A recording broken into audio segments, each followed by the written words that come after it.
So ఈరోజు topic multiple dimensions of arsenical observed in treatment of acute diseases under the guidelines of master EK. So ఈ topic master గారు నీకు ఇచ్చారు అని first Sridevi నాకు phone చేసి చెప్పినప్పుడు క్రిందటి సెషన్లో ఆల్రెడీ ఆర్సెనికాల్ గురించి ఒక రోజంతా మాట్లాడుకున్నాము. మళ్ళీ కొత్తగా arsenical acute diseases under guidelines of master EK గారు అని చెప్పి ఇచ్చారు. అసలు ఏం మాట్లాడాలి దీని గురించి నేను అని చెప్పి ఫస్ట్ వచ్చిన డౌట్. సో దాని తర్వాత మాస్టర్ గారికి నమస్కారం చేసుకుంటే ముందు అసలు మాస్టర్ గారు ఏం గైడ్ లైన్స్ ఇచ్చారో చూస్తే కదా మనకు అర్థమయ్యేది ఏం చెప్పారో ఏం చెప్పలేదు అనేది. సరే ముందు మాస్టర్ గారి గైడ్ లైన్స్ గురించి అసలు మాస్టర్ గారు ఆర్సెనికాల్ గురించి ఏం చెప్పారు అని చెప్పి ఓపెన్ చేసి చూస్తే 15 hours లెక్చర్ ఉంది. అందులో ఓన్లీ ఆర్సెనిక్ ఆల్బమ్ గురించి 15 గంటల లెక్చర్ ఉంది.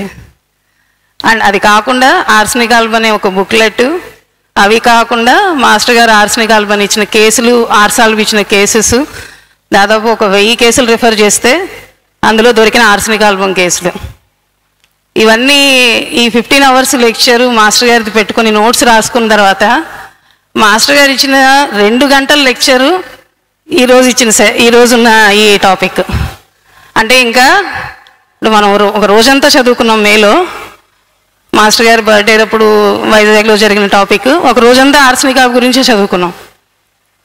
మళ్ళీ 15 గంటలు మాస్టర్ గారు లెక్చర్స్ విన్న తర్వాత అందులో 2 గంటల లెక్చర్సే ఈ రోజు ఇచ్చిన సెషన్. అంటే ఇంకా 13 గంటలు మిగిలిపోయి ఉంది.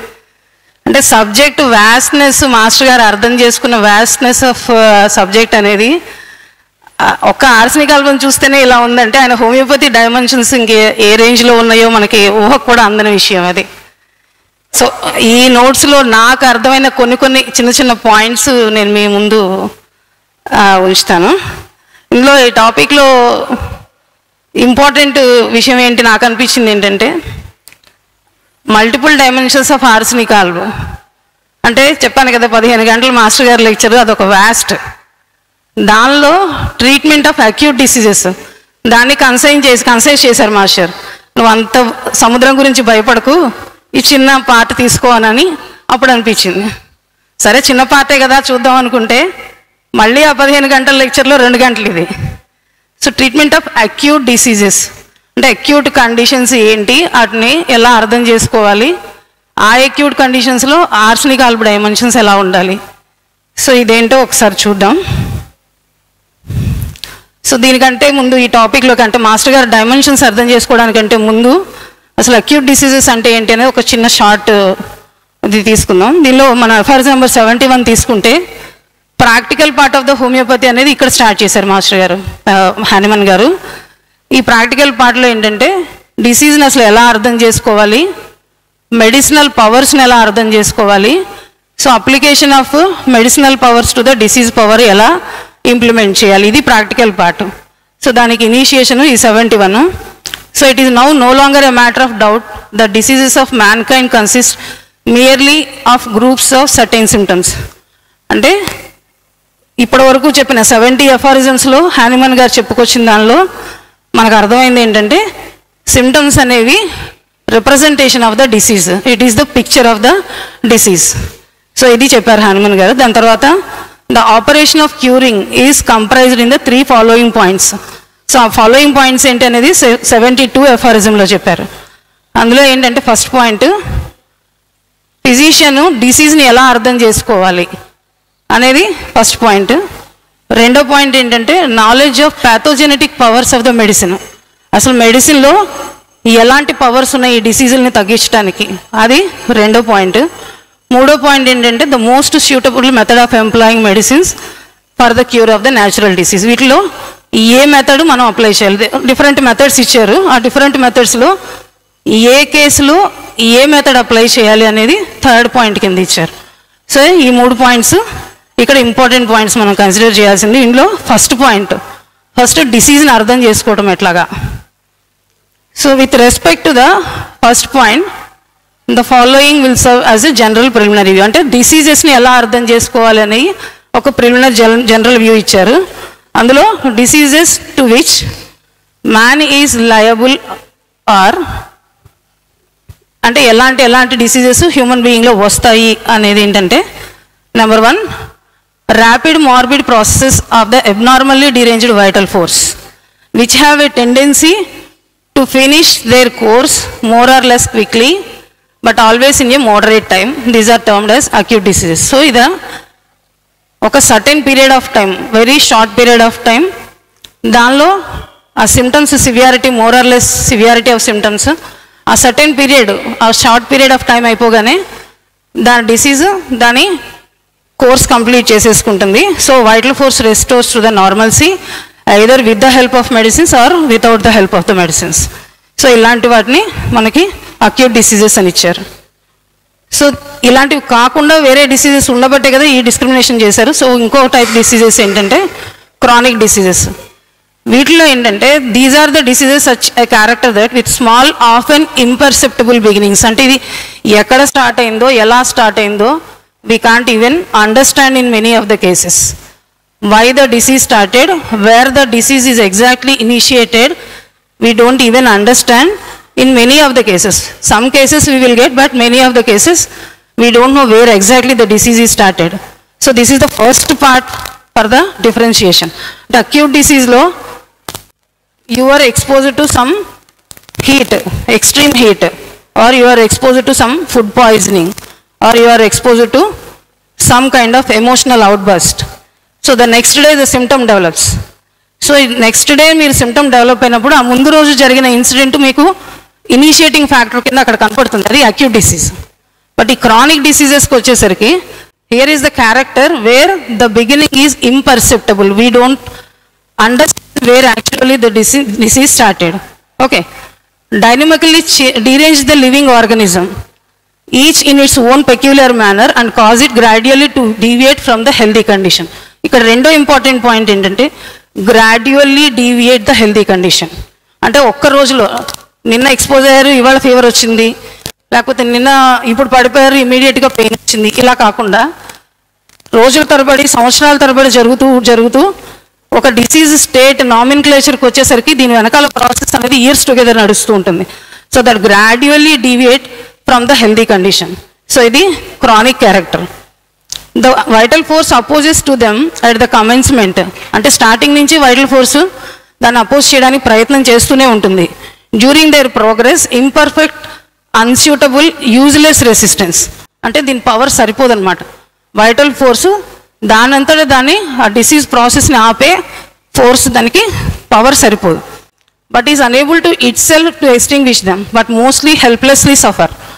ఒక పక్కన ఫైట్ చేస్తూనే కూడా హెల్ప్లెస్లీ సఫర్ అవుతూ ఉంటుంది vital force until at length the organism is destroyed. అంటే దీని ఎండ్ ఎక్కడుందండి? Final destruction of the organism. So the chronic disease character ఎట్లా ఉంటుందంటే we don't know the origin of the disease, exact origin of the disease, the course is years together and finally it declines with the decline of the patient or decline of the organism. ఇది chronic diseases character. But acute disease character ఏం చెప్పుకున్నారు? Rapid morbid process. So onset 1 day 2 daysలో start అయిపోతుంది. దీని course ఒక వారం రోజులు 10 రోజుల్లో రన్ చేస్తుంది. దాని తర్వాత after 10 days or 15 days either if the disease force is too strong it may decline the patient, or if the disease force is not that strong vital force can overcome the disease force, or with the help of medicines it can be restored back to the apparent healthy state in acute diseases. Okay, ఇది acute డిసీజ్కి chronic డిసీజ్కి ఉన్న subtle difference ఇది. So ఇక్కడ మనకు వచ్చిన topic ఈరోజు acute డిసీజెస్లో ఆర్సెనికాల్బు dimensions ఏంటి, master గారు ఇచ్చిన డైమెన్షన్స్. సో అగైన్ అక్యూట్ డిసీజెస్కి వచ్చేసరికి ఇది చిన్న గ్లిమ్స్ ఇచ్చేస్తాను. ఇది స్టార్ట్ అయ్యేది ఇండివిజువల్గా అయితే ఒక ఎక్సైటింగ్ కాజ్ నుంచి స్టార్ట్ అవుతుంది. ఇప్పుడు నేను చెప్పినట్టు extreme heat exposure, extreme cold exposure, లేకపోతే some food poisoning or some kind of disturbance that causes that excites the disease process. So ఇట్లాంటి కేసెస్లో ఒక ఇండివిజువల్ పర్సన్ మాత్రమే ఎఫెక్ట్ అయ్యి వాటిని ఇట్లా ఇండివిజువల్ డిసీజెస్ అంటారు. ఇవి ఒక type of acute diseases. Second టైప్కి వచ్చేసరికి స్పోరాడిక్ డిసీజెస్ అంటారు. ఒక పర్టికులర్ ఏరియా పీపుల్లో నంబర్ ఆఫ్ పీపుల్ ఎఫెక్టెడ్. మనకి చిన్న ఎగ్జాంపుల్ ఏంటంటే సంథింగ్ లైక్ కొన్ని ఏరియాస్లో ఈస్ట్ వెస్ట్ గోదావరి ఏరియాస్లో ఫైలేరియాసిస్ ఎక్కువ అని చెప్తారు కేసులు. సో ఆ ఏరియాలో ఆ టెండెన్సీ ఎక్కువ ఉంటుంది. సో అక్కడ నంబర్ ఆఫ్ కేసెస్ అంటే ఒక ఇండివిజువల్ పర్సన్ కాకుండా నంబర్ ఆఫ్ పర్సన్స్ ఎఫెక్ట్ అవుతారు. సో ఇట్లాంటి వాటిని స్పోరాడిక్ డిసీజెస్ అన్నారు. ఇవి కూడా kind of acute diseases. Third టైప్కి వచ్చేసరికి ఎపిడెమిక్ డిసీజెస్. మనకి very near best example Covid. Areas people irrespective of age group, irrespective of their constitutional state, దేనితోనూ సంబంధం లేకుండా millions of people are affected with this disease. So this kind of diseases are called epidemic diseases.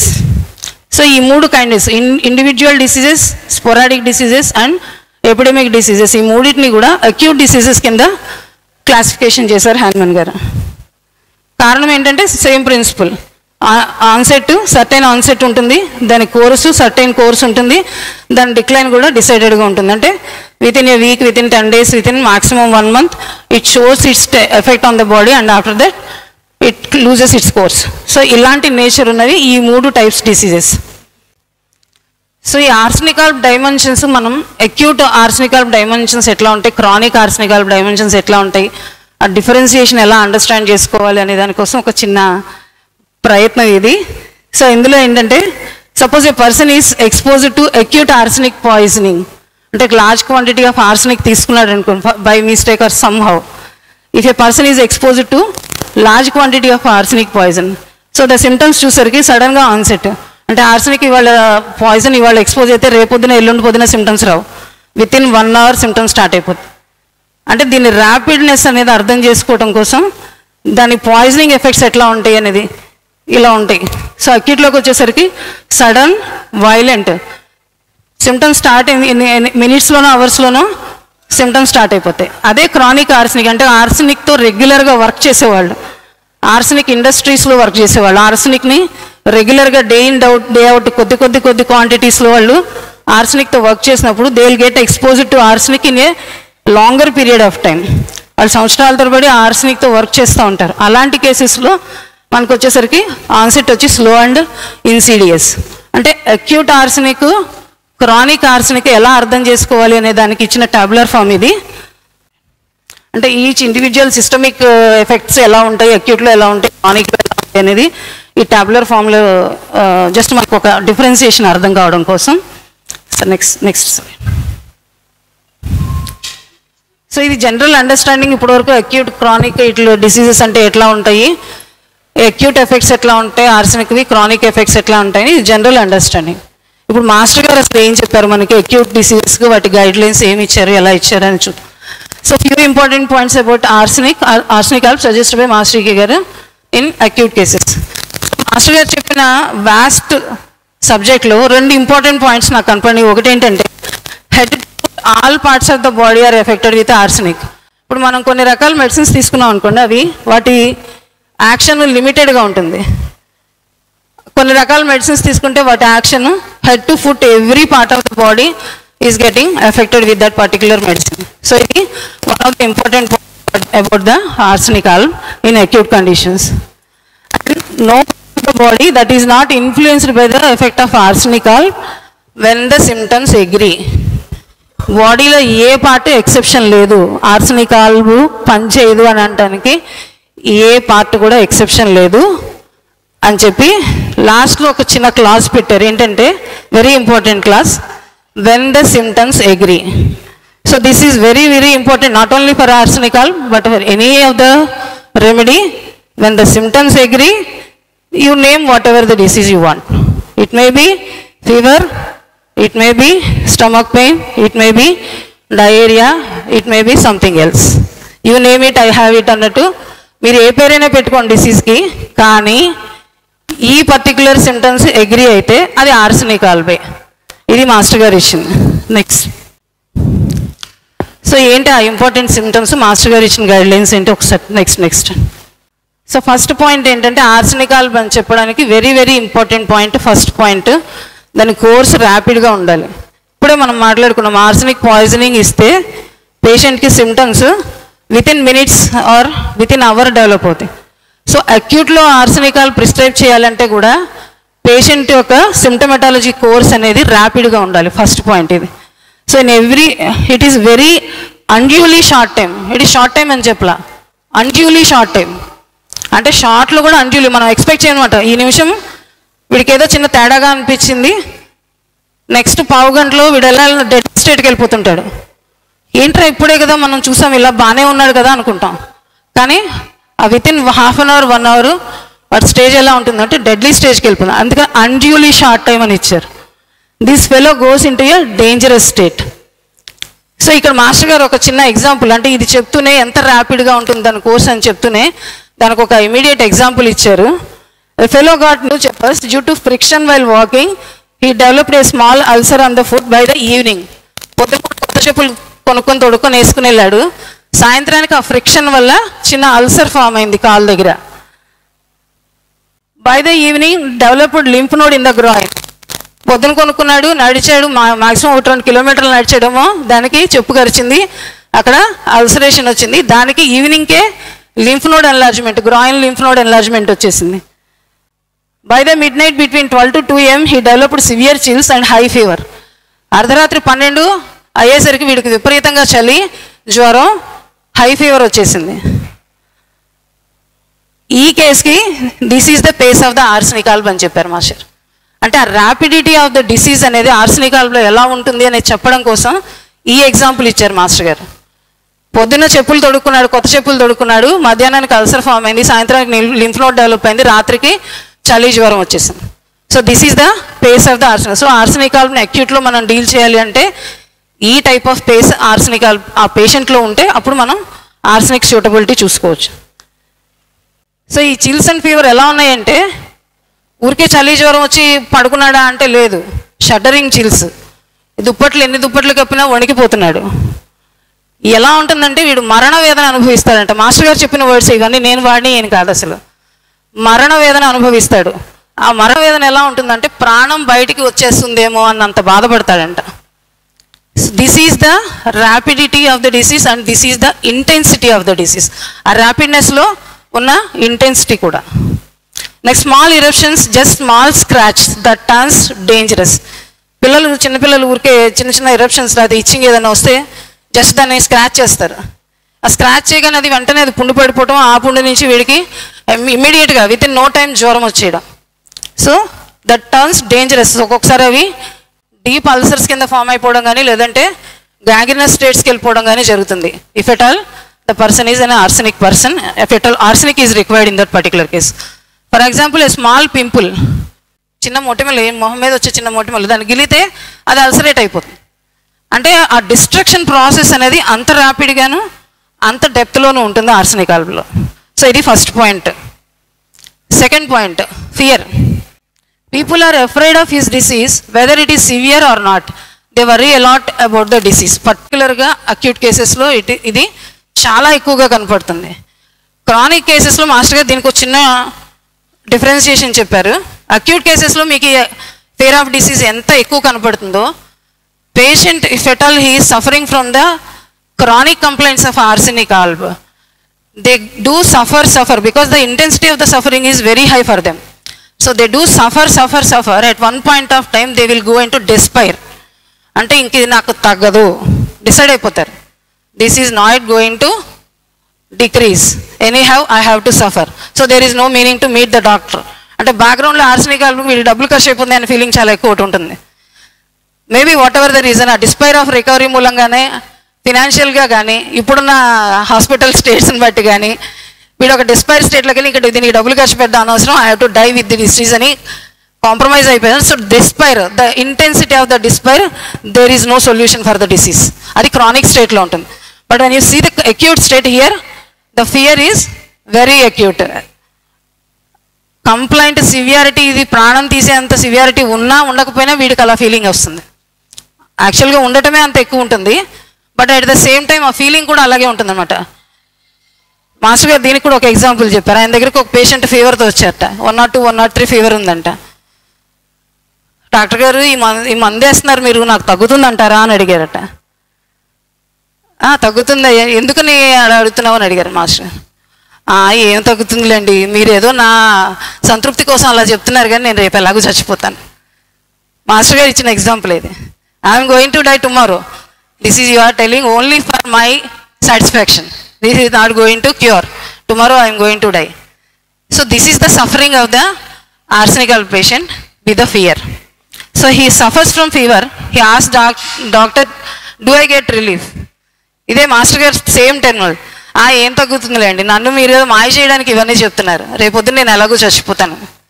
This is arsenical. Fear of approaching night. ఆ ఫియర్లో కూడా రాత్రి వస్తుందంటే వీడికి terrific. ఇంకా ఇవాళ రాత్రి నేను రేపు తెల్లారి చూడండి ఇంకా. So he calls everybody from in the home, come and sit with me, tomorrow I'm not going to see any one of you. Tomorrow morning I'm not going to see tomorrow morning and you are not going to see me tomorrow morning. So come and sit today night itself. Be with me.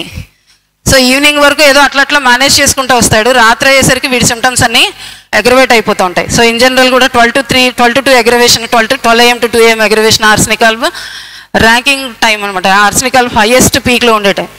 So ఆ 12 to 2 AM, ఆ 2 AM దాటే వరకు వీడి పరిస్థితి ఎలా ఉంటుందంటే, 3 గంటలు చూస్తానా, తెల్లవారుజామున 3 గంటలు నేను చూస్తానా చూడనా, బ్రహ్మీ ముహూర్తం రేపు పొద్దున చూస్తానా లేదా, ఇది వాడి డౌట్. సో అందుకని ఏం చేస్తాడు, ఆ భయంతో ఇంట్లో ఉన్న వాళ్ళందరూ తన పక్కనే కూర్చోమని అడుగుతాడు. In chronic arsenical despair recovery అనేది మనం మాట్లాడుకున్నాం కదా. ఈ fear approaching towards night. In fevers he is fine till evening and says he cannot see the next morning. So he wants someone beside throughout night. So this is the arsenical fear.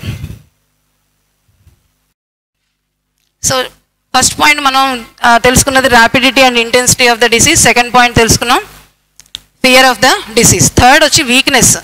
వీళ్ళ weakness ఎలా ఉంటుందంటే out of proportion to the disease. Weakness ప్రతి వాళ్ళు ఫీవర్తో వస్తే నీరసం అనేది కామన్గానే ఉంటూ ఉంటుంది, కానీ అవుట్ ఆఫ్ ప్రపోర్షన్. మాస్టర్ గారు చెప్పింది సడన్ డెబిలిటీ వచ్చేది ఎలా వస్తుందంటే, గంట క్రితం వరకు వీడు చూసినప్పుడు వీడికి ఏం లేదనిపిస్తాడు, ఒక గంటలో వీడు ఎంత నీరసం అయిపోతాడంటే వీడు ఒక 4 రోజుల నుంచి లంకనాలు చేస్తున్నాడేమో అన్నంత నీరసం అయిపోతాడు. So that is the extreme weakness and in a short time sudden debility. Sudden collapsing type of weakness. This is a dangerous type of weakness. So ఈ వీక్నెస్లో ఆర్సెనికల్కి ఉండాల్సిన ఇంపార్టెంట్ లక్షణం ఏంటంటే, వీడు మెంటల్గా చాలా యాక్టివ్గా ఉంటాడు. మెంటల్గా వీడు ఎప్పుడు కూడా వాడి కాన్షియస్నెస్ని లూజ్ అవ్వడు ఆర్సెనికల్ వాడు. మాస్టర్ గారు చెప్పిన పాయింట్ ఇది కూడా. అంటే చాలా కేసెస్లో ఫీవరు, హై ఫీవరు, దాంతోపాటు డెలీరియస్ స్టేట్స్, వాళ్ళ ఎక్కడున్నారో ఏంటో మర్చిపోవటము, వాళ్ళ సరౌండింగ్స్ సెన్స్ పోవడము, ఇట్లాంటివన్నీ జరుగుతుంటాయి. కానీ ఆర్సెనికల్కి మాత్రం వీడి బ్యాంక్ అకౌంట్లో ఎంత డబ్బులు ఉన్నాయి, నిన్న ఎంత డ్రా చేశాడు, వాళ్ళు ఎంత బ్యాలెన్స్ ఉందో కూడా చెప్తాడు. అంత పర్ఫెక్ట్గా ఉంటుంది వీడి memory. In spite of extreme physical debility, mentally they are very keen and very observative. So ఇది arsenical feature. But active and sharp minded people quick in understanding. One who is dull mentally this remedy is not indicated. ఇది కూడా master గారు ఇచ్చిన word. Person who is mentally dull అంటే మనం ఏం చెప్తున్నామో అర్థం కాకుండా, మనం అడిగేదానికి ఒకటి, వాళ్ళు చెప్పే ఆన్సర్ ఒకటి, అట్లా ఓరియంటేషన్ లేకుండా ఇట్లా డల్నెస్, మెంటల్ డల్నెస్ ఉంటే ఆ కేసులో ఆర్సెనికల్ వేయాలంటే 1-2 సార్లు మనం ఆలోచించాలి. He gets weak and prostrated in such a way that after passing 1 or 2 stools, he is almost about to die, as if he passed 20 to 30 stools. Uncomparable weakness.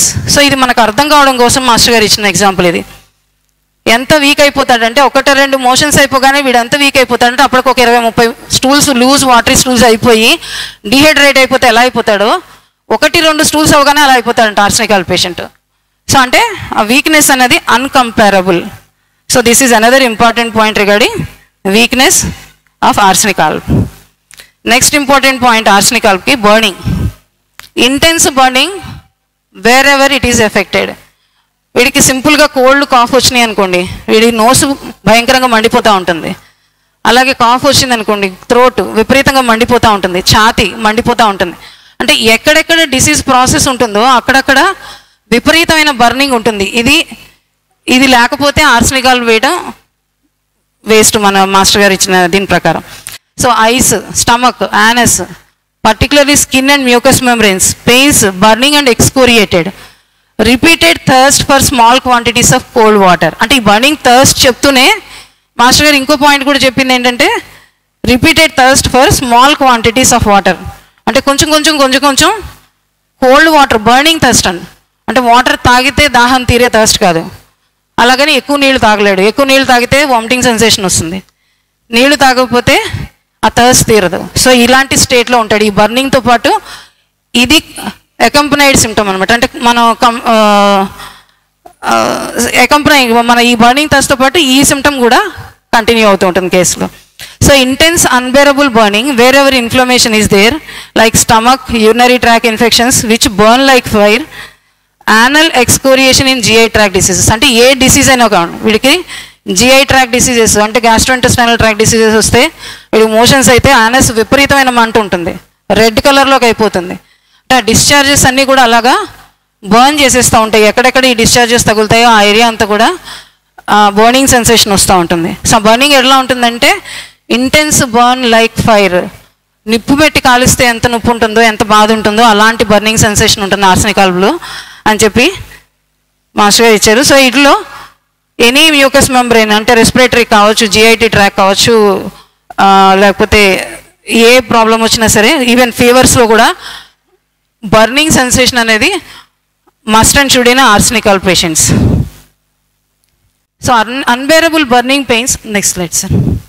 Unbearable burning pains in the chest, foot, intense burning on urination, very red anus, burning with diarrhea, just like burning on fire. Eruptions burn intensely. వీళ్ళకి వచ్చిన చిన్న చిన్న ulcers కానీ లేకపోతే pimples, ఇందాక చెప్పుకున్న pimples లాంటివి కూడా they burn like fire. And even in exanthematous fevers అంటే మనకు తెలిసిన chicken pox, small pox, measles ఇట్లాంటి వాటిలో కూడా ఈ బర్నింగ్ అనే కంప్లైంట్ లేకుండా ఆర్సెనిక్ ఆల్ పేషెంట్ ఉండడు. And the oozing, there is watery oozing. Sometimes it is red, sometimes dangerous type of ulcers burn like fire. And oozings వచ్చేసరికి water like oozing కానీ blood mixed oozings కానీ ఉంటాయి. When they burn, sometimes boils they become gangrenous and they burn like fire. So అంటే it's burning అనేది చెప్పడం కోసం master గారు ఇన్ని ఎగ్జాంపుల్స్ ఇచ్చారు. ఎక్కడెక్కడ బర్నింగ్ ఉంటుంది, ఏ ఏ కేసులో ఎలాంటి ప్లేస్లో బర్నింగ్ ఉంటుంది అనేది క్లియర్ కట్గా ఎగ్జాంపుల్ బై ఎగ్జాంపుల్ ప్రతిదీ ఇవన్నీ A to Z every word master గారు ఇచ్చినాయి. Next discharges excoriate, burn, serous or bloody discharges. అంటే వీళ్ళ దగ్గర చీము పట్టే వైపు వచ్చే డిసీజెస్ తక్కువ ఉంటాయి. ఆర్సెనిక్ ఆల్ పేషెంట్స్లో చీము పట్టే టైపు ఉండే డిసీజెస్, చీము పట్టి బర్నింగ్ ఉండే మనకి కార్బోవేజ్ ఇట్లాంటివి ఉంటాయి. బట్ ఈ కేసులో ఆర్సెనిక్ ఆల్ కేసులో చీము పట్టడం అనే తత్వం తక్కువ ఉంటుంది. ఉండే డిశ్చార్జెస్ వాటరీ డిశ్చార్జెస్ కానీ లేదంటే కనుక బ్లడీ డిశ్చార్జెస్ కానీ ఉంటాయి, బ్లడ్ మిక్స్డ్ డిశ్చార్జెస్ కానీ ఉంటాయి. అవి ఎక్కడ తగిలితే అక్కడ మంట పెడతాయి. ఏ పార్ట్ ఆఫ్ ద బాడీలో తగిలితే ఆ part of the body burn అయినట్టు ఫీలింగ్ వస్తుందంటే మంట పెడుతుంది. సో ఇటు డిశ్చార్జెస్ అవి. Next restlessness. మన ఆర్సెనిక్ ఆల్ అనగానే ఫస్ట్ మనకు గుర్తొచ్చేది ఇది restlessness. Every 2 minutes he changes from place to place. వీడికి ఆర్సెనిక్ ఆల్ బాడీకి ఫీవర్ వచ్చిందంటే ఇక్కడ కూడా మాస్టర్ గారు అదే ఎగ్జాంపుల్ చెప్తున్నారు. ఫీవర్ వస్తే ఒక గంట సేపు వెళ్ళి కుర్చీలో కూర్చుంటాయంట. అబ్బా అమ్మ అయ్యా మార్నింగ్ ఆ ఫీవర్తో పాటు ఊరికే నా ఫీవర్ వచ్చిందని దుప్పటి కప్పుకొని పడుకోడు కామ్గా. అబ్బా అమ్మ అయ్యా మార్నింగ్ ఉంటుంది అనమాట. అసలు మూలుగుతూనే ఉంటాడు, అమ్మ అమ్మ అని మూలుగుతూనే ఉంటాడు. అండ్ కాసేపు కుర్చీలో కూర్చుంటాడు, అబ్బా ఇది బాగాలేదు అని చెప్పేసి మళ్ళీ వెళ్ళిపోయి మంచం మీద పడుకుంటాడు. ఇక్కడ కూడా బాగాలేదని చెప్పి మళ్ళీ ఎక్కడ సోఫాలో పడుకుంటాడు. ఇక్కడ కూడా బాగాలేదని చెప్పి మళ్ళీ కాసేపు బయట తిరుగుతాడు. అంటే ఈ ఒక్క ప్లేస్లో వీడు rest అవ్వలేడు. So that is the restlessness of arsenic alb. Changes from place to place. Restlessness. Sometimes gets up from bed, goes to window, back to bed, then back to chair. Like this, finds no peace anywhere. ఎక్కడ వీడికి శాంతి లేదనమాట. So ఇది arsenic alb restlessness. This is seen both in acute as well as chronic cases. Arsal patient fever, he feels like lying when sitting. పడుకుంటే కూర్చోవాలనిపిస్తుందంట. సరే కూర్చోవాలనిపిస్తుంది కదా అని వెళ్ళి కుర్చీలో కూర్చుంటాడు. He feels like sitting when lying. పడుకుంటే కూర్చోవాలనిపిస్తుంది, కూర్చుంటే పడుకోవాలనిపిస్తుంది, చివరికి ఎక్కడ వీడికి మనశ్శాంతి ఉండదు. So he constantly moans, ask everyone to sit around him. అబ్బా ఏంటండి పట్టించుకోరు ఏంటండి అసలు నేను ఎంత సఫర్ అవుతుంటే. ఇది ఇంట్లో అంటే జనరల్గా వైఫ్కి ఉండే కంప్లైంట్ ఏమో, బట్ ఆర్సెనిక్ ఆల్బ్కి ఇంకో డిగ్రీ ఎక్కువ ఉంటుంది ఇది. Next fastidious. సో మనకి ఆర్సెనిక్ ఆల్బ్తో రెస్ట్లెస్తో పాటు ఇమీడియట్గా మనకు తెలిసిన very very important symptom fastidiousness. But ఇక్కడ చిన్న డిస్క్రిమినేషన్ ఇచ్చారు. అంటే మాస్టర్ గారిది క్యాసెట్స్ విన్నప్పుడు నాకు ఆ చిన్న సటిల్ డిఫరెన్స్ అక్యూట్కి క్రానిక్కి ఫాస్టిడియస్నెస్లో అర్థమైంది ఏంటంటే this fellow is fastidious, clean and neat. ఇది జనరల్గా మన ఆర్సనికాల్ ప్రతి పేషెంట్లోనూ వీడు ఆర్సనికాల్ పేషెంట్ రా అంటే వాడు బాగా నీట్గా ఉంటాడు రా అని మన జనరల్ టర్మినాలజీ కదా. So she has mania for, master గారు ఇక్కడ ఒక కేస్ కోట్ చేశారు. She has mania for cleanliness, she never allows in her room and lands in insanity. ఈ క్లీన్లీనెస్లో లెవెల్ ఎంత ఉంటుందంటే ఇన్సానిటీ లెవెల్, అంటే వీడికి ఈ క్లీన్లీనెస్తో పిచ్చి పట్టేంత లెవెల్లో ఉంటాడు వీడు. వీడు కాదు, వీడి చుట్టుపక్కల కూడా పిచ్చి పట్టించేంత లెవెల్లో ఉంటుంది వీడి క్లీన్లీనెస్ అనేది. ఇది మాస్టర్ గారు ఎలాంటి కేసుల్లో అక్యూట్లో ఫాస్టిడియస్నెస్ ఎలా ఉంటుంది అనేది చెప్పడానికి మాస్టర్ గారు ఇక్కడ ఒక ఎగ్జాంపుల్ చెప్పారు. Lady who started this kind of mental symptoms, ఏంటి ఫాస్టిడియస్నెస్, క్లీన్లీనెస్, ఎవరిని ఇంట్లోకి తన రూమ్లోకి రానివ్వకపోవటం, ఈ kind of symptoms after she did not pass placenta and developed sepsis. తను డెలివరీ అయిన తర్వాత ప్లసెంటా మావి అంటారు కదా, అది పూర్తిగా బయటకు రాకుండా కొంత ఉండిపోయి అది సెప్టిక్ అయ్యి దానివల్ల ఆమెకు ఫీవర్ వచ్చి ఆ ఫీవర్ ఇంప్రాపర్గా ట్రీట్ చేయబడితే ఈ కేసులు మానియాలోకి ల్యాండ్ అవుతాయి అని చెప్పారు. ఇది నేను అసలు ఊహించని పాయింట్. నేను ఆర్సనికాల్ మాస్టర్ గారి కేసులు అంటే నేను ఇందాక మాట అన్నాను కదా, ఒక రోజంతా ఆర్సనికాల్ విన్న తర్వాత మళ్ళీ ఆర్సనికాల్ గురించి ఏం వింటాము ఏం చెప్తాము అని చెప్పి ఆ డౌట్ పటాపంచలు చేసింది ఇది నాకు. సో ఇదేంటంటే she developed sepsis and developed this kind of mental symptoms and mania when she did not pass the placenta completely. ఆ ప్లాసెంటల్ రిటెన్షన్ అనేది వచ్చిన తర్వాత ఆ లోపల ఉండిపోయిన ప్లాసెంటా సెప్టిక్ అయ్యి దాన్ని ప్రాపర్గా ట్రీట్ చేయకపోతే ఆ కేసులు మెంటల్ ఇల్నెస్లో, అంటే జనరల్గా ఆఫ్టర్ డెలివరీ మెంటల్ ఇల్నెస్లు తెలుసు. There are so many types of mental illness. మనకి సిమ్సిఫ్యూగా డిప్రెషన్లోకి వెళ్తాయి, ఇట్లాంటి చాలా కేసులు తెలుసు మనకి. రేజ్లో క్యామమిల్లా కానీ ఇట్లాంటి చాలా చాలా ఉంటాయి. I did not expect arsenical in this. Master గారు ఎంత క్లియర్గా ఇచ్చారంటే దీని వెనకాల బ్యాక్గ్రౌండ్ మెంటల్ ఇల్నెస్కి ఇది ఒక బ్యాక్గ్రౌండ్ ఉంటుందా అనేది నిజంగా నాకు eye opener. So master EK గారు suggested arsenical 10M potency in this kind of cases. ప్రాక్టికల్గా మాస్టర్ గారు 10M ఇచ్చారు కేసులో. ఇది మాస్టర్ గారు ఇచ్చిన కోట్ చేసిన కేసు ఫాస్టిడియస్నెస్ ఇన్ అక్యూట్. అంటే ఫాస్టిడియస్నెస్ అనేది క్రానిక్లో ప్రతి ఆర్సనికాల్ పేషెంట్లోనూ ఉంటుంది, అది డిఫరెంట్ ఎక్స్ప్రెషన్స్ ఉంటాయి. But fastidiousness to be considered in acute case అంటే ఇలాంటి కేసెస్ అని చెప్పి మాస్టర్ గారు ఇచ్చిన clarification. So usually the fastidiousness is seen in chronic arsenical patients except in mania cases where after delivery and placenta is not cleared. ఇది ఒక condition చెప్పారు. ఇది ఒకటే పర్లేదు మనం నోట్ చేసుకున్నాం అనుకున్నాను. మళ్ళీ ఇంకో చోట మాస్టర్ గారు ఇదే పాయింట్ టచ్ చేశారు. ఎలా అంటే after some insect bites or snake bites or poisonous foods if the case is not treated properly as a long standing effect of the poison, this patient may get into this kind of mental symptoms over a period of time. అంటే ఈ ఫాస్టిడియస్నెస్కి ఈ beginning ఎక్కడ ఉంది అంటే ఇక్కడ ఏదైతే poisonous food తీసుకున్న తర్వాతనో, అంటే బల్లి పడిన ఫుడ్ ఇట్లాంటి వాటికి పాయిజన్ అవుతుంటాయి కదా, లేదంటే ఏమైనా ఇన్సెక్ట్స్ పడితే బొద్దింకలు పడితే తిన్న ఫుడ్ ఆ ఫుడ్ పాయిజన్ అయ్యే జరిగే కేసులు. అప్పుడు కనుక ఆ కేసును ప్రాపర్గా ట్రీట్ చేయకపోతే లాంగ్ స్టాండింగ్ ఎఫెక్ట్స్ కింద వీళ్ళకి క్లెన్లీనెస్, ఫాస్టిడియస్నెస్, ఈ మానియా ఫర్ క్లెన్లీనెస్ ఇవన్నీ డెవలప్ అవుతాయి. This is the case to be considered. And even after snake bytes, కొన్ని సంవత్సరాల క్రితం ఎప్పుడో పాము కాటేసిందండి, ఆ తర్వాత నుంచి నాకు ఒళ్ళంతా మంటలు స్టార్ట్ అయినాయండి, ఆ తర్వాత నుంచి వీడు ఇలా తయారయ్యాడండి, ఎవరిని ముట్టుకోపోవడం, ఎవరిని తను ముట్టుకొని ఇవ్వకపోవడం, ఈ క్లీన్లీనెస్ ఇదంతా డెవలప్ అయింది. ఇవి మాస్టర్ గారు ఆల్రెడీ మనకు ప్రాక్టికల్గా కేసెస్ ఎగ్జాంపుల్స్ ఇచ్చిన పాయింట్స్ ఇవి. So this is the importance of fastidiousness in acute states of arsenical. So మనం ఒక్కసారి గ్లిమ్స్ చూసుకుంటే arsenical sir next slide glimpse చూస్తే సార్ ర్యాపిడ్ కోర్స్ ఉండాలి, ఇంటెన్స్ ఫియర్ ఆఫ్ డెత్ ఉండాలి, extreme prostration out of proportion to the disease condition ఉండాలి, intense burning as if from fire ఉండాలి, corrosive discharges అయి ఉండాలి, ఎక్స్ట్రీమ్ రెస్ట్లెస్నెస్ ఉండాలి, fastidiousness as in placental retention kind of cases. So ఈ points మనకి ఆర్సనికల్ acute స్టేట్స్లో deal చేయాలంటే ఈ పాయింట్స్ అనేవి మనకి కంపల్సరీగా చూడాలి. నెక్స్ట్ సో మనం అంటే బేస్డ్ ఆన్ ఈ మనం చెప్పిన 7-8 సిమ్టమ్స్ ఏవైతే ఉన్నాయో ఆ సిమ్టమ్స్ని బ్యాక్గ్రౌండ్లో పెట్టుకుని ఏమేం డిసీజెస్ ట్రీట్ చేయొచ్చు ఆర్సనికల్తో అని మాస్టర్ గారు ఇచ్చిన లిస్ట్. ఫ్రీక్వెంట్గా వచ్చే హై ఫీవర్స్లో malarial type of fevers, intermittent fevers, filarial fevers, ఇది one of the rank drug. Bronchial fevers అంటే ఛాతికి సంబంధించిన ఇన్ఫెక్షన్స్ వచ్చి వాటి నుంచి వచ్చే దగ్గు, కఫము, జ్వరం వీటిల్లో.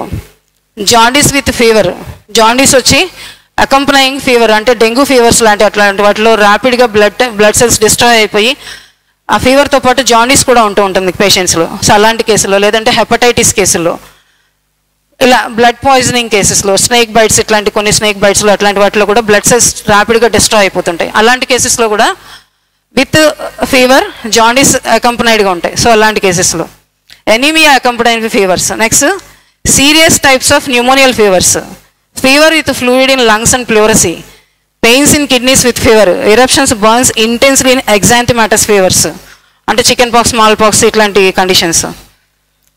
సో వీటిలో ఫీవర్ కైండ్లో మాస్టర్ గారు ఇచ్చింది ఏంటంటే periodicity of fevers every alternate day, any kind of periodicity అంటే డే బై డే రావచ్చు, 2 రోజులకు ఒకసారి రావచ్చు ఫీవర్, 3 రోజులకు ఒకసారి రావచ్చు, వారం తర్వాత ఒకసారి రావచ్చు ఫీవర్స్. ఇలాంటి పీరియాడిసిటీ ఉన్న ఫీవర్స్లో ఆ ఫీవర్స్ ఎలా ఉంటాయంటే shuddering chill, wants to sit near fire, the moment the attack of chill is completed patient wants cool air to the head.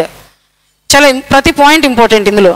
Chill ఎలా ఉంటుంది? షడ్రింగ్ చిల్ అంటే ఊరికే దుప్పటి కప్పేసుకుని పడుకోడు, వణికిపోతుంటాడు. 4-5 దుప్పట్లు కప్పినా సరే, 2-3 పట్టుకున్నా సరే వణికిపోతుంటాడు, అంత ఇంటెన్స్ చిల్ ఉంటుంది.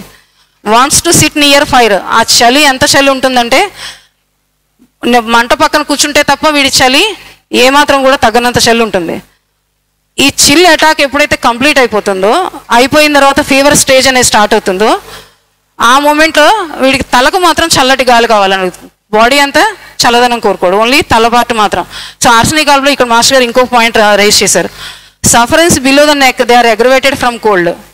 ఈ శరీరం కింద భాగం, నెక్ నుంచి కింద భాగం అంతా కూడా ఎలాంటి కంప్లైంట్స్ ఉన్నా అవి కోల్డ్తో అగ్రవేట్ అవుతాయి. శరీరం పై భాగంలో, నెక్ పై భాగంలో అంటే తలకు సంబంధించినవి కానీ cold, respiratory tract infections, upper respiratory tract infections కానీ, లేకపోతే కళ్ళకు సంబంధించిన ప్రాబ్లమ్స్ కానీ, ఇయర్స్కి సంబంధించిన ప్రాబ్లమ్స్ కానీ, ఇట్లాంటివి ఏవే ఇచ్చినా సరే అవన్నీ కూడా తలకు సంబంధించిన, తల భాగంలో వచ్చిన కంప్లైంట్స్ అన్నీ కూడా చల్లదనం కోరుకుంటుంది, చల్లదనంతో తగ్గుతాయి.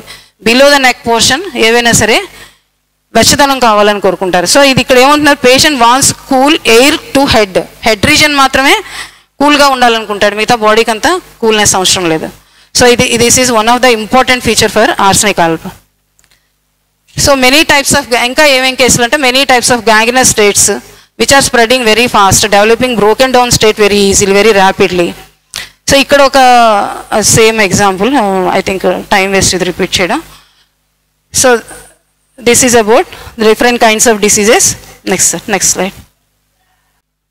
So intense burning on urination with fevers as in urinary tract infections, very red anus with burning in diarrhea just like burning on fire in cholera, diarrhea, summer diarrheas, food poisoning cases. Next, dangerous types of ulcers, post operative complications, septic poisons. Next slide.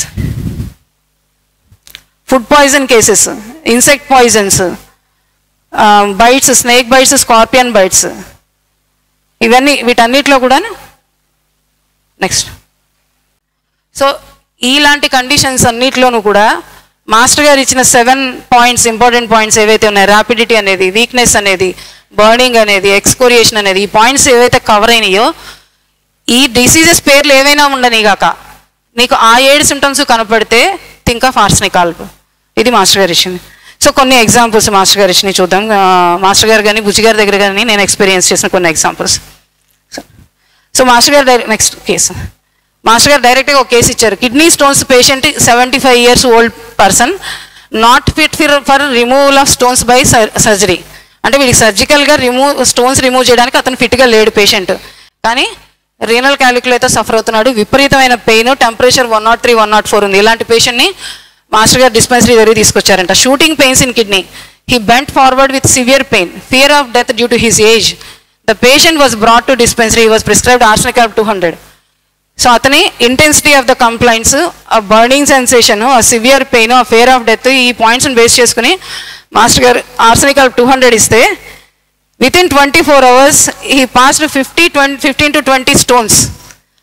అంటే rapidity of cure కూడా ఎంత బ్యూటిఫుల్గా ఇచ్చారు చూడండి master గారి case.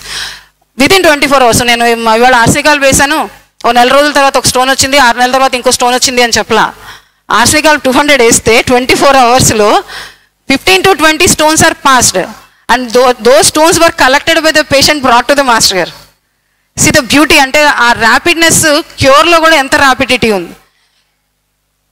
This case notes was given by master గారు. And next case of 55 years male after pacemaker implantation. Pacemaker implantation అంటే heartbeat దాని అంతటా అది పనిచేయనప్పుడు ఎక్స్టర్నల్గా ఒక బ్యాటరీని పెట్టి హార్ట్ బీటింగ్ మెకానిజంకి ఇక్కడ పౌచెస్ అండ్ నెక్ దగ్గర పౌచెస్ లాంటివి ఫామ్ చేసి దానిలో ఆ బ్యాటరీ ఆ వైరింగ్ సిస్టమ్ అంతా పెట్టి పేస్ మేకర్ ప్రొసీజర్ అంటారు. ఈ పేస్ మేకర్ ప్రొసీజర్ చేశారు ఒక పేషెంట్కి. ఆ తర్వాత రెండో రోజు వీడికి ఫీవర్ స్టార్ట్ అయింది. నిన్న పేస్ మేకర్ చేశారు, ఆ రోజు సాయంత్రం నుంచి చిల్ స్టార్ట్ అయింది, నెక్స్ట్ డే మార్నింగ్ కల్లా ఫీవర్ స్టార్ట్ అయింది. ఈ కేసు ప్రాక్టికల్గా ఇది మా బాబాయ్ కేసెస్, మా సొంత బాబాయ్ కేసు. ఇది బుజ్జి గారు డైరెక్ట్ చేసింది నాకు ఇది. ఈ కేసుని ఎలా చేయాలి మాస్టర్, ఏం చేయాలి? ఆల్రెడీ వీళ్ళు 2-3 రోజులు రకరకాల యాంటీబయాటిక్స్, రోజుకి 5-6 రకాల యాంటీబయాటిక్స్ కొట్టేశారు ఈ పేషెంట్కి, ఫీవర్ తగ్గట్లేదు. 2-3 రోజులు అయిన తర్వాత పేషెంట్ ఎలా అయిపోయాడంటే ఇంకా అయిపోయింది ఈ కేసు, మనం వదిలేసుకోవాల్సిందే అన్న పరిస్థితికి వచ్చేసింది. ఆ స్టేజ్లో మాస్టర్ గారికి ఫోన్ చేస్తాం, మాస్టర్ ఇలా ఉంది పరిస్థితి అని. భుజ్ మాస్టర్ గారు ఏమన్నారంటే ఏం జరిగింది అని అడిగారు. ఇలా అన్నారండి అని చెప్పా. ఏమైంది, యాంటీబయాటిక్స్ ఎందుకు రెస్పాండ్ కాలేదని అడిగారు మాస్టర్. ఇది పాకెట్ కదా ఫామ్ చేసింది, పాకెట్లో ఇన్ఫెక్షన్ వచ్చింది, మనం ఇచ్చిన యాంటీబయాటిక్స్ త్రూ బ్లడ్ కదా వర్క్ చేయాల్సింది, పాకెట్ దగ్గరికి బ్లడ్ వెళ్ళదు, కాబట్టి మనం ఎన్ని యాంటీబయాటిక్స్ ఇచ్చినా పని చేయట్లేదు. ఇది డాక్టర్స్, అలోపతి డాక్టర్స్, కార్డియాలజిస్ట్ నాకు ఇచ్చిన సమాధానం. సో ఇప్పుడు ఏం చేయాలి అంటే ఏం చేయడానికి లేదు, దాని అంతా తగ్గాల్సిందే అని చెప్పారు. దాని అంతా తగ్గేటట్టు పేషెంట్ కనపట్లేదు, వాడు పోయేటట్టు కనపడుతున్నాడు అక్కడ పరిస్థితి చూస్తే. సో మాస్టర్ గారికి ఫోన్ చేస్తే మాస్టర్ గారు ఇలా చెప్పారండి అన్న అంటే, మాస్టర్ గారు ఒక మాట అన్నారు అక్కడ, చాలా అంటే ఈ కొన్ని వర్డ్స్ మేము అసలు మర్చిపోలేని. మన మందుకి డైనమిక్ ఫోర్స్ ఉంటే చాలా, డైనమిక్ ఫోర్స్ ఉంటుంది కదా, ఈ డైనమిక్ ఫోర్స్ని ఏ అన్డైనమిక్ మెటీరియల్ ఆపలేదు అని చెప్తారు. దానికేమి నీకు ఒక మీడియం అక్కర్లేదు డైనమిక్ ఫోర్స్ వర్క్ చేయడానికి. ఎట్లాగైతే మ్యాగ్నెటిజంకి ఒక మీడియం అవసరం లేదు వర్క్ చేయడానికి, ఎలాగైతే సన్ రైజ్ నుంచి వచ్చే ఎనర్జీ మొత్తం అందరూ మనం తీసుకుంటున్నామో దానికి ఒక మెటీరియలిస్టిక్ కనెక్షన్ అవసరం లేదు, మన మందుకు కూడా అలా మెటీరియలిస్టిక్ కనెక్షన్ అవసరం లేదు. వాళ్ళకి కావాలి బ్లడ్, యాంటీబయాటిక్ పనిచేయడానికి మనకు అవసరం లేదు, కంగారు పడుకు, ఆర్సెనికాల్ 200 అన్నారు మాస్టర్. నేనైతే షాక్ అసలు. సరే ఆర్సెనికాల్ 200 ఇచ్చాను, నెక్స్ట్ డే మార్నింగ్ ఫీవర్ తగ్గిపోయింది. అలోపతి డాక్టర్లు అందరికీ తెలుసు కదా, మరి ఆల్రెడీ 3 రోజుల నుంచి రోజుకి 4-5 రకాల యాంటీబయాటిక్స్ కొడుతున్నారు, తగ్గట్లేదు. ఐవీ ఇస్తున్నారు, ఓరల్ ఇస్తున్నారు, ఏమి ఇచ్చినా తగ్గట్లేదు. సడన్గా 4వ రోజు ఎందుకు ఫీవర్ వచ్చిందో చెప్పారు కానీ ఎందుకు తగ్గిపోయిందో చెప్పలేకపోయారు. అడిగారు ఏం చేశారు మీరు అని. అంటే ఆ సర్జన్ ఆయన మాకు కొంచెం బాగా క్లోజ్, ఆయనతో చెప్పాను ఇలా హోమియోపతి మెడిసిన్ వేశాను సార్ అని. హోమియోపతి మెడిసిన్ వేస్తే మీరు బ్లడ్ లేని ఏరియాలో కూడా పనిచేస్తుందా అని అడిగారు. నాకు అప్పుడు మాస్టర్ గారి స్టేట్మెంట్ గుర్తొచ్చింది. మనకేమి డైరెక్ట్ కాంటాక్ట్ అంటే ఫిజికల్ కాంటాక్ట్ అక్కర్లా, డైనమిక్ ఫోర్స్ వర్క్ చేస్తుంది అని చెప్పి. So this a beautiful case. అంటే పోస్ట్ సర్జికల్ కేసెస్లో సెప్సిస్లో ఇది పనిచేస్తుంది అనే దానికి మాస్టర్ గారు ఇచ్చిన దానికి బుజ్జి గారు చూపించిన ఎగ్జాంపుల్ నాకు ఇది. Next case of chicken pox treated by Bujji master గారు. మేము మాస్టర్ గారి దగ్గర ఉన్నప్పుడు ఒక సీజన్లో చాలా కేసులు అంటే ఒక ఎపిడమిక్ లాగా వచ్చింది, సీజనల్గా ఎపిడమిక్ లాగా వచ్చింది. Many number of cases rhus tox, next ఎపిక్స్, ఎక్కువ కేసులు రుస్టాక్స్ ఎపిక్స్లోనే తగ్గిపోయినాయి. కానీ ఫ్యూ కేసెస్ వీటి నుంచి డీవియేట్ అయినాయి. వీటిలో క్రోటాలెస్ హారిడస్ కేసు ఎప్పుడో నేను చాలాసార్లు రిపీట్ చేసినట్టున్నాను. అట్లా ఆర్సెనికాల్ కేసు ఒకటి. అంటే రొటీన్ రుస్టాక్స్ సిమ్టమ్స్ లేకుండా ఈ పేషెంట్లు fever intensity, many eruptions developed in a day, అంటే rapidity of eruption development, complaining of severe burning in eruptions and severe burning in throat, stomach, asking for icy cold water, చల్లటి నీళ్ళు ఏంటంటే deep ఫ్రిడ్జ్లో పెట్టి తెచ్చిన వాటర్ అంట. ఒక SIP తాగి వెళ్ళి వామిట్ చేయడం, ఒక సిప్ తాగడం వెళ్ళడం వామిట్ చేయడం, ఇది పేషెంట్ ప్రాసెస్. సో ఇది మనకి రొటీన్ రెస్టాక్స్లా కనిపించట్లేదు. సో మాస్టర్ గారు అలర్ట్నెస్ ఎంత ఉంటుందంటే, జనరల్గా ఎపిడమిక్స్లో ఒక 10 కేసులు చూసిన తర్వాత ఒక రెమెడీతో తగ్గుతుంది అంటే నా బోటోళ్ళం అయితే అన్ని ముందు వేసేయి తర్వాత చూద్దాం అనే ఆలోచనలో ఉంటారు. మాస్టర్ గారు ఓపిక్గా సిమ్టమ్స్ అన్నీ వినేవాళ్ళు. విన్న తర్వాత ఇవన్నీ రెస్టాక్స్తో మ్యాచ్ అవుతున్నాయా, ఓకే రెస్టాక్స్ వేసేయి, మ్యాచ్ అవ్వట్లేదు అంటే వెంటనే అలర్ట్ అయిపోయేవాళ్ళు. ఏంటి డీవియేషన్స్ అని చెప్పి మాస్టర్ గారు ఎంత కీన్గా ఉండేవాళ్ళు అంటే, ఈ ర్యాపిడ్ కోర్సు రుస్టాక్స్కి మ్యాచ్ కావట్లేదు, ఈ బర్నింగ్ రుస్టాక్స్కి మ్యాచ్ కావట్లేదు. అంటే ఇంటెన్సిటీ ఆఫ్ బర్నింగ్, రుస్టాక్స్లో బర్నింగ్ ఉండదని కాదు, ఇంటెన్సిటీ ఆఫ్ బర్నింగ్ మ్యాచ్ కావట్లా. అండ్ నంబర్ ఆఫ్ ఇరప్షన్స్ 1 డేలో పేషెంట్ ఉన్న స్టేజ్ ఎంత వీక్ అయిపోయిందంటే, అసలు అమ్మాయిని తీసుకెళ్ళి సెలైన్ పెట్టించేమని ఇంట్లో వాళ్ళంతా గొడవ, అంత వీక్ అయిపోయిన స్టేజ్ 2వ రోజుకే ఇలా తీసుకొచ్చారు. సో మాస్టర్ గారు వెంటనే ఇది రూస్టాక్స్ కాదు అని చెప్పి రూస్టాక్స్ పెట్టి రాసి దానికి ఇంటూ మార్క్ కొట్టి కింద ఆర్సెనిక్ ఆల్బ్ రాశారు. సో ఇందులో ఈ ఎగ్జాంథమాటస్ కేసెస్లో severe intense burning eruptions, thirst, icy cold water thirst, ఆ వాటర్ తాగింది రిటైన్ చేస్తుంది అంటే చేయలేకపోతుంది, మళ్ళీ వెళ్ళి ఇమ్మీడియట్గా వామిటింగ్ చేసుకుంటుంది. సో ఈ సిమ్టమ్స్ని బేస్ చేసుకుని మాస్టర్ గారు ఆర్సెనిక్ ఆల్బ్ ఇచ్చారు ఆ కేసులో. Next case. సో నెక్స్ట్ ఇది 6 months బేబీ బుల్లా సింపెటికో కేసు. ఈ పాప ఇది కూడా మా చిన్న పాపే. మా పాపని మామూలుగా క్లినిక్ వచ్చిన పేషెంట్స్ ఎవరో ఆ రోజు సాయంత్రం ఊరికే చూస్తామండి అని చెప్పి ఇంటికి వచ్చి పాపను చూసి ముద్దు పెట్టుకుని వెళ్ళారు. రాత్రికి ఆ బుగ్గ మీదంతా దీనికి ర్యాష్ డెవలప్ అయింది. ఏంట్రా బాబు ఇది అనుకున్నాము. సరే మొత్తం డెటాల్ పెట్టి అది పెట్టి ఇది పెట్టి క్లీన్ చేసాము. మనం చేయాల్సింది చేయం కదా జనరల్గా. డెటాల్ పెట్టి క్లీన్ చేశాను. ఆ రోజు నైట్కి ఏమైందంటే అదంతా పుండులాగా అయిపోయింది. ఏంటి నేను డెటాల్ పెట్టి క్లీన్ చేయడం మూలంగా ఇంత పుండులాగా అయిపోయింది, ఇంత పిచ్చి పని చేశాను ఏంటి అనుకుని సరే ఆ రోజు నైట్ ఫెరంఫా 6x కాలుమూరు 6x వేసా. రాత్రికి ఫీవర్ స్టార్ట్ అయింది. 10:30-11 అయ్యేసరికి ఫీవర్ స్టార్ట్ అయిపోయింది. ఇప్పుడు సాయంత్రం 6:30-7 ఆ టైంలో ఆవిడ వచ్చి పాపను ముద్దు పెట్టుకుంది. రాత్రి 10:30-11 అయ్యేసరికి ఫీవర్ స్టార్ట్ అయిపోయింది. సరే ఒకసారి మాస్టర్ కోసం ట్రై చేద్దామని చెప్పి బుజ్జి గారికి ఫోన్ చేశా. ఫోన్ చేస్తే ఏమైందని అడిగారు. ఇలా జరిగింది మాస్టర్ అండి అన్న. అవునా, ఆర్సెనిక్ ఆల్బ్ 200 అన్నారు. సరే ఆ రోజు నైట్ ఆర్సెనిక్ ఆల్బ్ 200 వేసాను. ఫీవర్ పెరగకుండా అలా కంటిన్యూ అయింది. నెక్స్ట్ డే మార్నింగ్కి వచ్చేసరికి రెండో వైపు బుగ్గ మీద కూడా ర్యాష్ వచ్చేసింది. వచ్చేసి రెండో రోజు మధ్యాహ్నానికి అది అల్సర్ లాగా ఫామ్ అయిపోయింది. మళ్ళీ మాస్టర్కి ఫోన్ చేశాను. మాస్టర్ రాత్రికి ఆర్సెనిక్ ఆల్బ్ 200 వేసాను. ఫీవర్ కంటిన్యూ అయింది, పూర్తిగా తగ్గలేదు, కానీ రెండో రోజుకి ఇటువైపు కూడా వచ్చేసిందని. అంటే నేను ఆర్సెనిక్ ఆల్బ్ పని చేయలేదు, వేరే మంది వేసేస్తారు మాస్టర్ అన్నట్టు అంత కాన్ఫిడెంట్గా తగ్గలేదు మాస్టర్ అండి అని చెప్పి ఆర్సెనిక్ ఆల్బ్ 1 mg అన్నారు మాస్టర్. సరేనా ఆర్సెనిక్ ఆల్బ్ 1 mg వేసా. Next day evening morning arsenic ఆల్బ్ 1 mg వేసాను 10-10:30 ఆ టైంలో. ఆ రోజు సాయంత్రానికి ఈ 2 మాడిపోయినాయి కంప్లీట్గా. బుగ్గ మీద వచ్చిన 2 వైపుల బుగ్గల మీద వచ్చిన ర్యాష్లు కంప్లీట్గా మాడిపోయినాయి. ఆ నెక్స్ట్ డే మార్నింగ్ చూస్తే ఇవేం లేవు, మొత్తం అదంతా పీల్ అయిపోయి స్కిన్ పీల్ అయిపోయి నార్మల్ అయిపోయింది. That is the rapidity of the arsenic ఆల్బ్ అని చెప్పి మాస్టర్ గారు ఆ రోజు నాకు ఒకసారి గుర్తు చేశారు. ఆర్సెనిక్ ఆల్బ్ అవసరం అయితే ఇంత ర్యాపిడ్గా వస్తుంది కంప్లైంట్, అంత ర్యాపిడ్గా తగ్గుతుంది అని చెప్పి. So this is one more case. Next case. So summer diarrhoea patient, ఇది మాస్టర్ గారు ఈకే గారు ఇచ్చిన కేసు ఇది. Patient is 50 years old female, complaints of severe diarrhoea. ఆవిడ చెప్పింది నాకు సివియర్ డయేరియా అవుతుందండి అని. పేషెంట్ ఎన్ని అయినాయి అమ్మ అడిగితే 2 అయినాయండి అని చెప్పిందంట మాస్టర్ గారు. ఇప్పుడు so watery stools, gushing, burning pain in anus while passing stool, anus excoriated and red, vomitings of liquid as soon as it is taken. So రెండు మోషన్స్ అయితే నాకు సివియర్ డయేరియా అవుతున్నాయి మాస్టర్ అండి అని చెప్పింది పేషెంట్. అంటే పేషెంట్ సఫరింగ్, పేషెంట్ మనల్ని bluff చేయడం కదా, అది పేషెంట్ సఫరింగ్ ఎలా ఉంది అంటే 2 సార్లు మోషన్స్ అయితే అది 20 సార్లు అయితే ఎంత ఎఫెక్ట్ ఉంటుందో అంత ఎఫెక్ట్ ఉంటుంది. నెక్స్ట్. సో ఈ కేసు కూడా మాస్టర్ గారు ఆర్సెనిక్ ఆల్బ్ 200 ఇచ్చారు. Next case. So this is about 3 months old baby got affected with diarrhea after mother got affected with food poisoning. So ఇలాంటి కేసులు బుజ్జి గారు మాస్టర్ గారు అయితే ఫింగర్ టిప్స్ మీద ఆడుకుంటూ ఉండేవాళ్ళు. 3 నెలల పాప ఫీడింగ్ తీసుకుంటుంది, మదర్ ఫీడింగ్ తీసుకుంటుంది. ఇది డిస్పెన్సరీ టూర్లో ఇక్కడ చూసిన కేసు ఇది. ఏం జరిగిందంటే వాళ్ళ మదరు ఇలా బలిపడిన ఫుడ్ ఏదో తీసుకుంది, ఆ ఫుడ్ పాయిజనింగ్ ఆవిడకి అయింది. ఆవిడకి ఆర్సెనిక్ ఆల్బ్ 200 వేసారు, తగ్గిపోయింది. ఆవిడకి ఇలా ఆర్సెనిక్ ఆల్బ్ 200 వేసారు, ఆవిడ తగ్గిపోయిందో లేదో బేబీకి డయేరియా స్టార్ట్ అయింది. మాస్టర్ ఇలా బేబీకి కూడా డయేరియా స్టార్ట్. మేము అక్కడి నుంచి ఆ ఊరి నుంచి వేరే ఊరికి వెళ్ళిపోయాం మాస్టర్ గారితో టూర్కి. బేబీకి ఎంత డయేరియా అంటే ఆ పాపని చేతుల మీద ఎత్తుకొని తీసుకొచ్చారు. ఆ పక్క ఊరికే దగ్గరలో ఊరికి ఎక్కడికి వెళ్ళాము, చేతుల మీద ఎత్తుకొని తీసుకొని వచ్చారు. ఏం జరిగిందమ్మా అంటే నాకు మోషన్స్ తగ్గినాయండి, పాపకు డయేరియా స్టార్ట్ అయింది. ఎన్నిసార్లు అయినాయమ్మా అంటే ఒక 2-3 సార్లు అయినాయండి. వెళ్ళబడిపోతుంది పాప, చేతులు కూడా కనీసం పైకి తీసుకోలేని, అంటే ఆ మూమెంట్ కూడా లేదు బేబీలో. మాస్టర్ గారు వెంటనే ఆర్సెనిక్ ఆల్బ్ 1 mg వేశారు. వాళ్ళ మదర్కి ఆర్సెనిక్ ఆల్బ్ 200 వేశారు, ఈ పాపకి ఆర్సెనిక్ ఆల్బ్ 1 mg వేశారు. సో ఫుడ్ పాయిజనింగ్ కేసెస్ ఎట్లా ఉంటాయి దానికి ఎగ్జాంపుల్ ఇది. సో ఇది మన ఈకే మాస్టర్ గారు ఇచ్చిన కేసు ఇది. And old allopathic doctor, fever since 15 days, bleeding from anus, temperature 100 on hemorrhage of typhoid. Then after passing bloody stool, his temperature started to coming down. ఇందులో అంటే ఈ కేసు మనం చెప్పుకోవడంలో విశేషం ఏంటంటే he is an allopathy doctor and he was trying his medicines. ఆయన మందులు అయినా 15 రోజుల నుంచి టైఫాయిడ్కి ట్రీట్మెంట్ చేసుకుంటున్నారు. ఆయనకి లార్జ్ బ్లడీ స్టూల్ ఒకటి అయింది, అది అయిన తర్వాత ఫీవర్ తగ్గడం స్టార్ట్ అయింది. ఈ అలోపతి డాక్టర్ గారు విపరీతమైన నీరసంగా ఉన్నారు.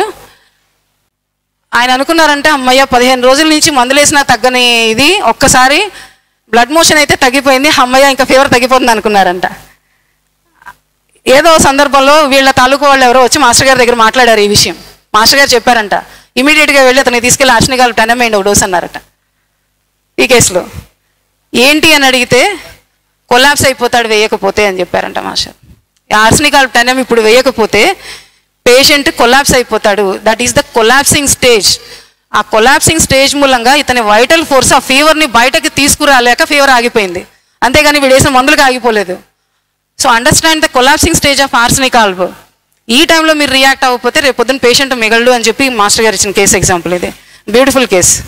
నెక్స్ట్. సో ఈ జైమోటిక్ ఫీవర్స్లో దాంతోపాటు సెప్టిక్ ఫీవర్స్లో ఎలా ఉంటాయంటే very offensive smell from body, general things అవి. సో ఆర్సనిక్ వాల్వ్ చెప్పేటప్పుడు మాస్టర్ గారు కొన్ని ప్రాక్టికల్ టిప్స్ ఇచ్చారు. సో సెప్టిక్ ఫీవర్స్ కండిషన్స్లో ఫీవర్, హై ఫీవర్ అలాంటి ఉంటే కనుక హయ్యర్ పొటెన్సీస్ 1 mg 10 mg అట్లాంటివి ప్రిస్క్రైబ్ చేశారు. అలా కాకుండా నాన్ సెప్టిక్ ఫీవర్స్లో హయ్యర్ పొటెన్సీస్ కాకుండా ఆర్సనిక్ వాల్వ్ 200 సరిపోతుంది. అంటే ఏ కేసులో మనం 10 mg ఇవ్వాలి, ఏ కేసులో 200 ఇవ్వాలి. ఇప్పుడు మానియా కేసు ఉంది, ప్లాసెంటల్ రిటెన్షన్ మానియా వచ్చిన కేసు ఉంది. నేను అక్కడ 200 వేసి చూస్తాను, 1 mg చూస్తాను అంటే పనిచేయదు. అక్కడ 10 mg వేయమన్నారు డైరెక్ట్గా, ఇంకేమీ ఆలోచించి అక్కడ 10 mg వేయండి. అలాగే ఈ కొలాప్సింగ్ స్టేజ్లో టైఫాయిడ్ ఫీవర్ కేసు లాస్ట్ చెప్పుకున్న కేసులో ఆర్సాల్ 10 mg వేశారు.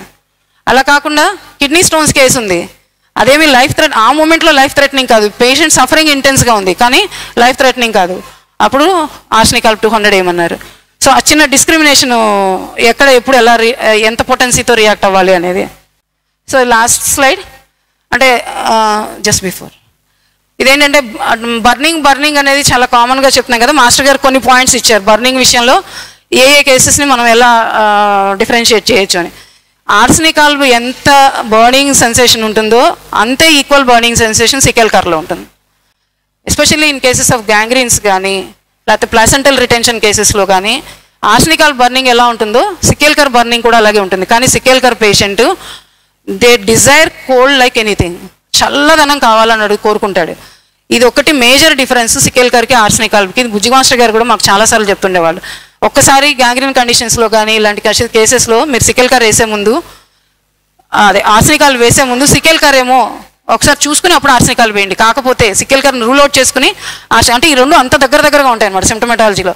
వాటి ర్యాపిడిటీ కానీ వాటి ప్రజెంటేషన్ కానీ దాదాపుగా సిమిలర్గా ఉంటాయి, ఒక్క ఈ మోడాలిటీ తప్ప. నెక్స్ట్ కార్బోవేజ్లో కూడా బర్నింగ్ సెన్సేషన్ ఉంటుంది, బట్ కార్బోవేజ్ స్టేట్ డెవలప్ అవడానికి డేస్ టుగెదర్, మంత్స్ టుగెదర్ పడుతుంది. ఆర్సనిక్ వాల్వ్ వాడికి ఇవాళ అల్సర్ ఫామ్ అయితే రేపు గ్యాంగ్రీన్ ఫామ్ అవుతుంది. కార్బోవేజ్ వాడికి ఇవాళ అల్సర్ ఫామ్ అయితే ఒక 1 నెల రోజుల తర్వాత 2 నెలల తర్వాత అది గ్యాంగ్రీన్ కింద టర్న్ అవుతుంది. అంటే పేస్ ఆఫ్ ద డిసీజ్ చూసుకోండి అక్కడ కార్బోవేజ్ని ఆర్సనిక్ని డిస్క్రిమినేట్ చేసేటప్పుడు బర్నింగ్ విషయంలో. నెక్స్ట్ క్యాంథారిస్ కూడా అంతే, బర్న్స్ లైక్ ఫైర్. క్యాంథారిస్ ఎక్కడెక్కడైతే దాని డిశ్చార్జెస్ తగులుతాయి అక్కడక్కడ బ్లిస్టర్స్ ఫామ్ అవుతాయి. అంటే మనకి వేడి నీళ్ళు తగిలితే, బాగా వేడి ఉడుకు నీళ్ళు తగిలితే వచ్చే బ్లిస్టర్స్ ఉంటాయి కదా, అలాంటి బ్లిస్టర్స్ ఫామ్ అవుతాయి క్యాంథారిస్లో ఉండే discharges. Scolding type of discharges అంటారు. ఆర్సనిక్ వాల్వ్లో బర్నింగ్ టైప్ డిశ్చార్జెస్, అంటే డైరెక్ట్గా ఫైర్ని పట్టుకుంటే ఎలాంటి మంట వస్తుందో అది ఆర్సనిక్ వాల్వ్ మంట. వేడి నీళ్లు కానీ వాటి మీద ఆవిరి తగిలితే వచ్చే మంట ఉంటుంది కదా, ఆ ఆవిరి తగిలితే వచ్చే మంట లాంటి మంట క్యాంథారిస్. ఈ చిన్న డిఫరెన్సియేషన్స్ బర్నింగ్ విషయంలో అంటే మాస్టర్ గారు మనకి బర్నింగ్ గురించి డిస్క్రైబ్ చేస్తా డిఫరెంట్ బర్నింగ్ డ్రగ్స్ అని చెప్పి ఈ డిఫరెన్సెస్ ఇచ్చారు. So with this I will conclude. ఇది మాస్టర్ గారు ఇచ్చిన 15 గంటల లెక్చర్స్లో 2 గంటల పాటు మాత్రమే. So there are so many things to learn. Thank you master గారికి అవకాశం ఇచ్చినందుకు నా కృతజ్ఞత. ఇక్కడ ఇప్పుడు లాస్ట్లో చెప్పుకునేటువంటి దాంట్లో సికెల్ కర్ ఆర్సనిక్ వాల్వ్ ఉందంటాం. టైఫాయిడ్ ఫీవర్ కేసులో కూల్ వాటర్ తాగాలనిపించడం, కూల్ వాటర్ తాగాలనిపించి అది తాగగానే వామిటింగ్ కావడం, అదే ఆర్సనిక్ వాల్వ్నే. కానీ ఇప్పుడు ఇక్కడ జాగ్రత్తగా ఇక్కడ సికెల్ కర్ ఆర్సనిక్ వాల్వ్, సికెల్ కర్లోనేమో కూల్ అది ఈ పాయింట్ క్లియర్గా తెలియకపోతే పొరపాటు పడతారు.